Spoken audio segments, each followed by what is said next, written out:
So, 2020. The world is on lockdown, hospitals are overflowing, and people are justifiably panicked. Reminds me a lot about the last big pandemic the world had. You've probably heard of it by now, the Spanish influenza.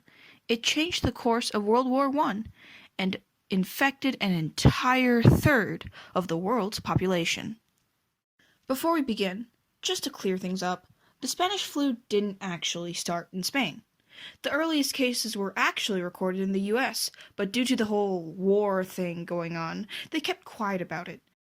When it got to Spain, it was finally brought to light because Spain was neutral territory. The Spanish people actually called this sickness the French flu. Now, the Spanish flu hit in 3 waves. The first, mild wave. The second, devastatingly lethal wave. And the third, less lethal, but definitely not mild wave. The first wave started on March 4th, 1918, in Camp Funston, Kansas. More than 100 people fell ill with fever and fatigue.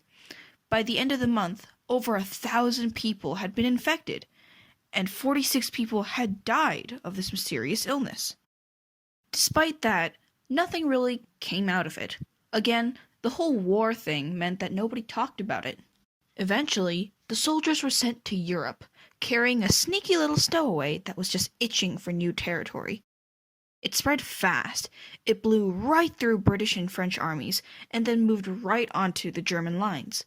Barracks and trenches were an absolute breeding ground for the illness, and it wasn't long before the flu made its rounds around the world via the Navy. At this point, the virus still wasn't getting any press. The war still took precedence over it. Things even seemed to clear up in July. People who knew about the disease thought the worst was over. They were wrong. A ship carrying the disease and a couple of badly timed parades later, the U.S. was overrun by the flu. It was August 1918, and the second wave's a go, baby. 12,000 people died in a month. It got to the point that if you were showing symptoms, you were done. All you could do is take some medicine and hope you made it to the other side alive. There were so many dead and dying that even the coffins had to be reused. They'd bring the body to the graveyard, dump it out, and then bring the used coffin back to the hospital morgue. Things got so bad, Germany had to surrender because their soldiers barely had the strength to stand up, much less fight. So yeah, until things petered out in December, things, to put it lightly, really sucked. Now, what's interesting about the second wave is that if we were to plot the deaths out on a chart based on age, like so, we'd get a funny W shape, where not only children and seniors are dying, middle-aged youths are dying as well, instead of the expected U shape, where only seniors and children die. This is because the Spanish flu would turn your immune system against you, and middle-aged youths have strong immune systems.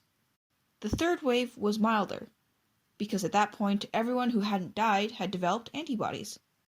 All in all, the Spanish flu had a death toll of about 50 million to 100 million people, which means, if we're being optimistic, 3% of the world back then had died. What's the lesson here, folks?